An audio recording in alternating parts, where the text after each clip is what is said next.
Welcome back. ANC President Cyril Ramaphosa's birthday speech failed to inspire disillusioned South Africans. That's the view of Professor Hussein Solomon of the University of the Free State. He joins us now. He is the Political Studies and Governance Academic Head of the department there. Thank you so much for your time, Prof.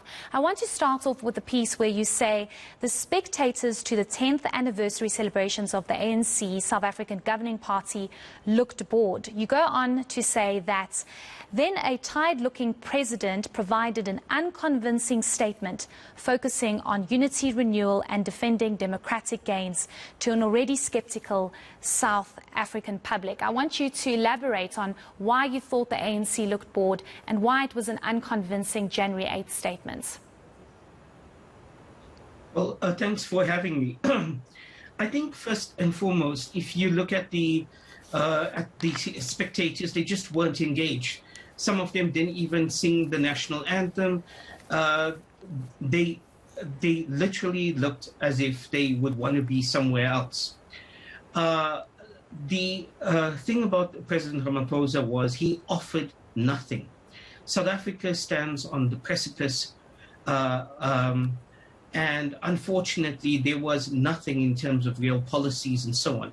He just gave leftist rhetoric, speaking about the developmental state, and while acknowledging that you need to have a capable civil service, he and his party did everything in their power to actually destroy that in terms of cadre deployment, appointing people on the basis of who they know as opposed to what they know and which faction of the party they are loyal to. I think that there's not a single SOE in the country which is profitable. It's a burden in terms of taxpayers. This is a government that cannot fix a pothole. It cannot get drinking water into people's taps. There was nothing there, either on the domestic front or on the foreign policy front, which suggested renewal, as the president spoke about. And I think it was wrong for him to conflate the renewal of the party with that of the country. South Africans, I think, could do much better without the ANC.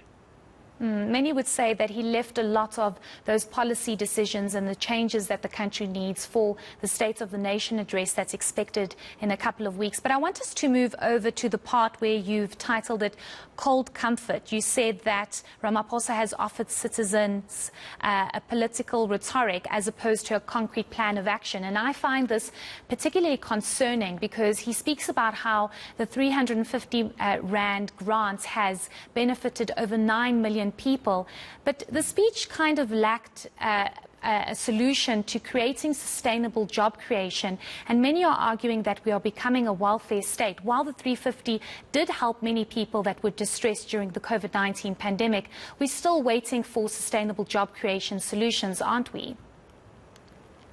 Yes, we are. South Africans desperately are in need to get working, and what the ANC has been doing since 1994 has been increasing social grants, the number of people receiving social grants. And the actual people who are paying taxes has been dwindling, people have been emigrating and so forth.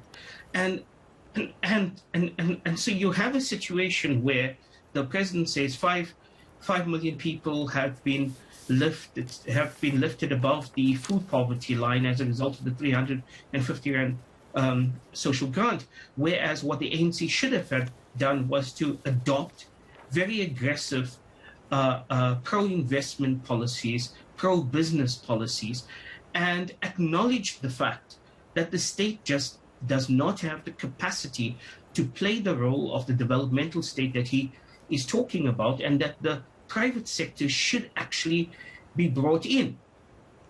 Certainly, we have so much to touch on, but just my final question to you, Professor. How much of the fact that there's so much factionalism within the ANC, do you think this played in the delivery of the January 8th statement? Many would say that he was almost sub-tweeting, as many would say, or there was a sub-context to suspended SG Ace Magashule, saying that the party must stick to the resolutions or the decisions taken for people to step aside should they be charged. And this is exactly what we are seeing. But he was very stern to say we should not allow internal politics to affect the ordinary person on the streets, which is possibly what we saw, especially during the performance of the ANC during the local government elections. Look, I think that President Ramaphosa did mention the fact that there is a trust deficit. In fact, I would go further. The ANC suffers from a credibility crisis, the gap between promise and performance, which is widening. I think that the statement, which went through 15 drafts, obviously was watered down in terms of various aspects and actually reflects this. But here's the issue. He is president of the ANC, he's president of the country, and the buck stops with him, and he needs to put he has to consider about his own legacy, and he has to make tough decisions in order to save South Africa, and he's not doing it. Certainly. Thank you so much for your insights. I would have loved to chat a bit more, but unfortunately we've run out of time. That's Professor Hussein Solomon, who's the Political Studies and Governance Academic Head of the Department at the University of the Free State.